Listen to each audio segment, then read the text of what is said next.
നമസ്കാരം. ജനചിന്ത ന്യൂസിലേക്ക് ഏവർക്കും സ്വാഗതം. ഗുഡ് മോർണിംഗ് സ്നേഹമുള്ള പത്രപ്രവർത്തകരെ. നമ്മളിന്നിവിടെ ഒരുമിച്ച് കൂടിയിരിക്കുന്നത് നമ്മുടെ നെയ്യാറ്റിൻകര രൂപതയിലെ പുതുതായിട്ട് സ്ഥാനം ഏറ്റെടുക്കുന്ന മെത്രാഭിഷേകം എന്ന പരിക്രമത്തിലൂടെ മെത്രാനായിട്ട് അഭിഷേകം ചെയ്യപ്പെടുന്ന സെൽവരാജൻ പിതാവുമായിട്ട് ബന്ധപ്പെട്ട കാര്യം സംസാരിക്കാനായിട്ടാണ് ആ പ്രോഗ്രാമായിട്ട് ബന്ധപ്പെട്ട് ഞങ്ങളുടെ നെയ്യാറ്റിൻകര രൂപതയുടെ മുൻ വിചാരിക്കുന്ന മോൺസിഞ്ഞർ ക്രിസ്താസാണ് അതിൻ്റെ ചെയർമാനായിട്ടുള്ളത്. അച്ഛൻ നമ്മോട് സംസാരിക്കും. ആ വൈദികൻ നമ്മുടെ മീഡിയയുടെ എക്സിക്യൂട്ടീവ് സെക്രട്ടറിയാണ് സജി തോമസ്. എൻ്റെ പേര് ജസ്റ്റിൻ, ഞാൻ മീഡിയ മിനിസ്റ്ററി ഡയറക്ടറാണ്. അപ്പോൾ കാര്യം വിവരിക്കുവാനായിട്ട് മോൺസിഞ്ഞർ നമ്മോട് സംസാരിക്കുന്നതാണ്. പ്രിയപ്പെട്ടവരെ, നെയ്യാറ്റിൻകര രൂപതയെ സംബന്ധിച്ച് അഭിമാനകരമായ നിമിഷത്തിലേക്ക് ഞങ്ങൾ പ്രവേശിക്കുകയാണ്. നെയ്യാറ്റിൻകര രൂപതയ്ക്ക് പിന്തുടർച്ച അവകാശമുള്ള ഒരു സഹമിത്രാനായിട്ട് മോൺസിഞ്ഞോർ ഡോക്ടർ ഡി സെൽവരാജനെ പരിശുദ്ധ പിതാവ് ഫ്രാൻസിസ് പാപ്പ നിയോഗിച്ചിരിക്കുന്നു. ഫെബ്രുവരി മാസം 8-ാം തീയതി ഇന്ത്യൻ സമയം 4 മണിക്ക് റോമിൽ ഇവിടെ വലിയ പ്രഖ്യാപനം ഉണ്ടായി. 2025 മാർച്ച് മാസം 25-ാം തീയതി ചൊവ്വാഴ്ച 3:30 മണിക്ക് നെയ്യാറ്റിൻകര മുനിസിപ്പൽ സ്റ്റേഡിയത്തിൽ വെച്ച് അദ്ദേഹത്തിന്റെ അഭിഷേകം നടക്കുകയാണ്. വളരെ അഭിമാനകരമായ ഒരു നിമിഷമാണ് ഇത്. ഇന്ത്യയിൽ നിന്നും പുറത്തു നിന്നും ഒത്തിരിയേറെ വിശിഷ്ട വ്യക്തികൾ അതിന് സംബന്ധിക്കുവാനായിട്ട് ഇവിടെ വരുന്നുണ്ട്.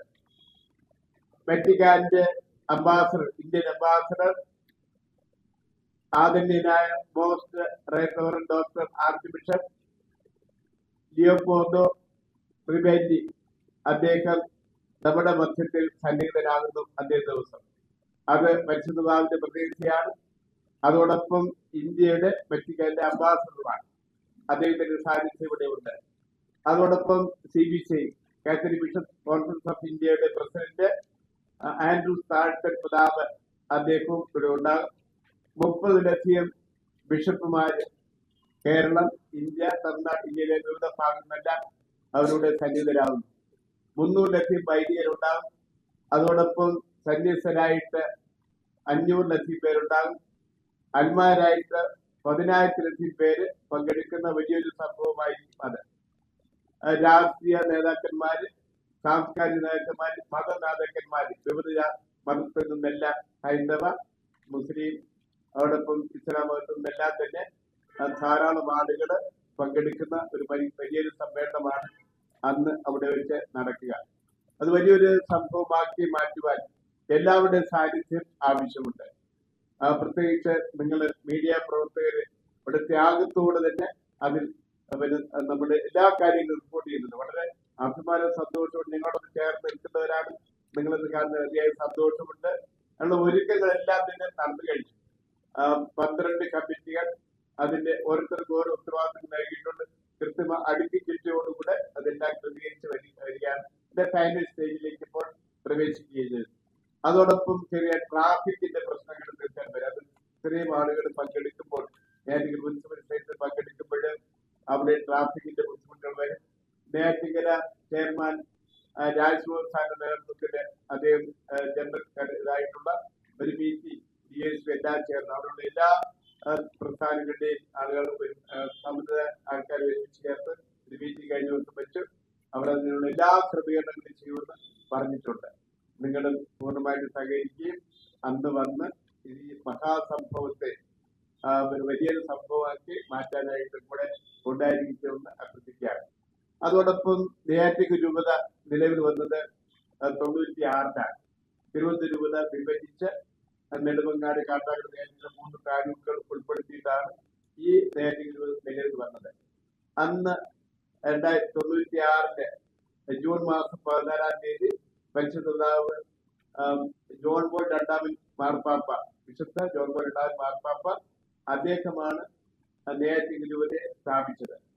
ഇന്നിപ്പോൾ 29 വർഷം ആയി. അഭിനന്ദ വിൻസെന്റ് സാമുവൽ പിതാവാണ് രൂപതയെ നയിച്ചുകൊണ്ടിരിക്കുന്നത്. 29 വർഷമായി അദ്ദേഹം നയിച്ചുകൊണ്ടിരിക്കുന്നു. അദ്ദേഹം 96 നവംബർ മാസം 1-ാം തീയതി അഭിഷിക്തരാകുകയും രൂപതയുടെ സാന്നിധ്യത്തിൽ ഏറ്റെടുക്കുകയും ചെയ്തു. വളർച്ചയെടുക്കുന്നതിനും ജാതിമത ഭേദമന്യേ എല്ലാവരും ഒരുമിച്ച് ചേർത്ത് വളർച്ചയുടെ പാതയോടെ ഒരുമിച്ച് നീങ്ങാൻ ഞങ്ങൾ ആഗ്രഹിക്കുന്നു. ഇദ്ദേഹത്തിന്റെ നേതൃത്വത്തിൽ സഹമത്തലൻ ഹിന്ദുമത അവകാശമുണ്ട് എന്ന് പറയുമ്പോൾ പഴയാട് റിട്ടയർ കഴിയുമ്പോൾ ഇദ്ദേഹം തുടർന്ന് ഓണം തന്നെ ചാർജ് അവരാചാര്യായിട്ട് എടുത്ത് മുന്നോട്ട് ചെയ്യുന്ന രീതിയിലാണ് ഫ്രാൻസിസ് പാപ്പ ഇപ്പൊ അദ്ദേഹത്തിനെ അപ്രോച്ച് ചെയ്തിരിക്കുകയാണ്. അതിലൂടെ കൂടുതൽ ശക്തിയോടെ എല്ലാവർക്കും ഒരു സമഗ്ര വളർച്ചയ്ക്ക് ഭാവി തരത്തിൽ വളർച്ച ഉണ്ടാകുന്നത് യാതൊരു സംശയമില്ല. ആ മഹാസംഭവത്തിൽ നിങ്ങളെയും സ്വാഗതം ചെയ്തുകൊണ്ട് എല്ലാവരെയും ബിഷപ്പുമാര്, അതോടൊപ്പം വൈദികര്, സന്യസ്തര്, അന്മാര്, താല്പര്യമുള്ള എല്ലാ പ്രിയപ്പെട്ടവരും, ജാതിമത എല്ലാവരെയും, അതോടൊപ്പം സാംസ്കാരിക രാഷ്ട്രീയ നേതാക്കന്മാരെ എല്ലാവരെയും നിങ്ങൾ ഈ മീഡിയ പ്രവർത്തനങ്ങളെ സ്വാഗതം ചെയ്യുന്നു. Thank you. എല്ലാവർക്കും സ്നേഹത്തോടു കൂടെ പങ്കെടുത്ത് പ്രത്യേകമായിട്ട് നന്ദി അറിയിക്കുന്നു.